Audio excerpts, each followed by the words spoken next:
Tanghali na nga ako lumabas ng kwarto para maglinis. Maaga nga umalis si Geraldine para pumasok ng school. Paglabas ko nga ng sala, sobrang kalat talaga. Ang dami na namang mga nginat-ngat ng aso. Kapag ka may alaga ka talagang aso sa bahay, asahan mo na yung mga ganitong eksena. Minsan nga hindi lang yan, ang dami pang mga poop ng mga aso. Pati na rin nga yung mga ihi nila ay kalat-kalat. Kaya nga minsan ayaw ko rin talaga mag-alaga ng aso. Kasi nga daig mo pa yung may batang alaga kapag ka meron ka ring alagang hayop. Saka noon, mas prepare ko talaga mag-alaga ng pusa kaysa aso. Si Geraldine at si Carlos kasi mahilig din sila mag-alaga ng hayop, pero more on doggy kasi talaga yung inaalagaan nila. Kaya yung dalawang bata nasanay na rin talaga sila na may aso dito sa bahay. 11 na nga to at kababalik nga lang din ng tubig. Usually kasi 9 to 9:30 nawawala ng tubig dito. Si Carlos nga tulog pa din sa taas, then si Tanta naman pumasok din sa school. Nugasan ko na nga yung mga plato, pati na rin tong malalaking kaldero na to. Ngayon na nga lang ulit ako nakapaghuhugas ng malalaking kaldero kasi nga nung mga nakaraang linggo lagi ako nasa sukat. Pagkatapos ko nga maghuhugas, nakita ko na ang dami na namang mga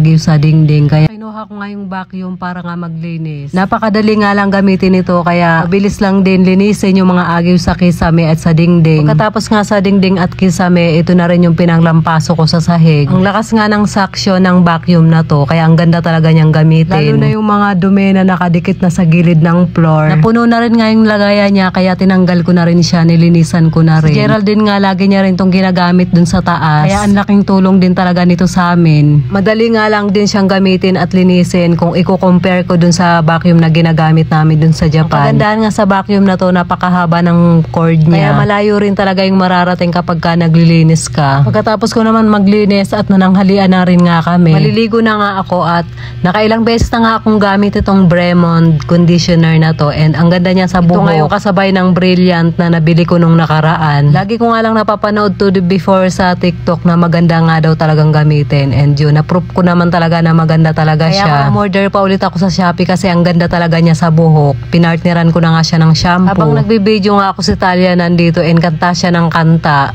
Sige, kanta ka ikaw. Kantahan mo nga ako. Hello, mga people, mabuhay. Mini dito. Mini show. Hello, mga people, mabuhay. Mini show. Mini show. Hello, mga people, mabuhay. Ganyan ba yun? Niloloko mo yata ako eh. Hindi yata ganyan yun eh. Ganyan ba yun? Oo. Nahawaan siya ng Hello, mga people, mabuhay. Mini show. Mini show. Hello, mga people, mabuhay.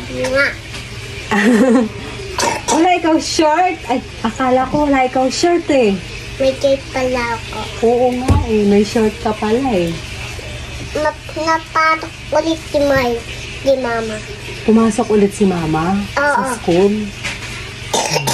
May ubo rin siya katulad ni Mama Lam. Parehas kami may ubo, no? Wala na ako ng gatnayla. Wala na rin siyang lagnat kasi magaling na kami. Dama. Uy, oo nga no. Wala na nga. Nainom na ako gamot. Kasi kagahapon may lagnat din siya katulad ko. Ito din. Wala na. Wala na? Dito din. Wala nga eh. Dito. Wala rin. Ito. Wala din. Mainit din kami, no? Hindi. Patingin. So yun nga, nakakatuwa nga to si Talia kasi nga napakadaldal niya kapag ka nasimulan talaga niyang magsalita. Buti nga at nagsasalita siya sa camera ngayon kasi kapag tinututukan ko talaga ng camera yan, nahihiya talaga siya. Kinahapunan naman, magtitinda na si Carlos and hindi pa nga rin dumarating si Geraldine. Kaya ako na yung tumulong kay Carlos para buhatin tong malalaking kaldero papunta nga dito sa cart. Sobrang nanibago nga ako kasi sobrang bigat talaga. So yun na guys, hanggang dito na lang po yung ating video for today. Maraming salamat po sa inyong panonood. Mag-iingat po kayo palagi. God bless and babush!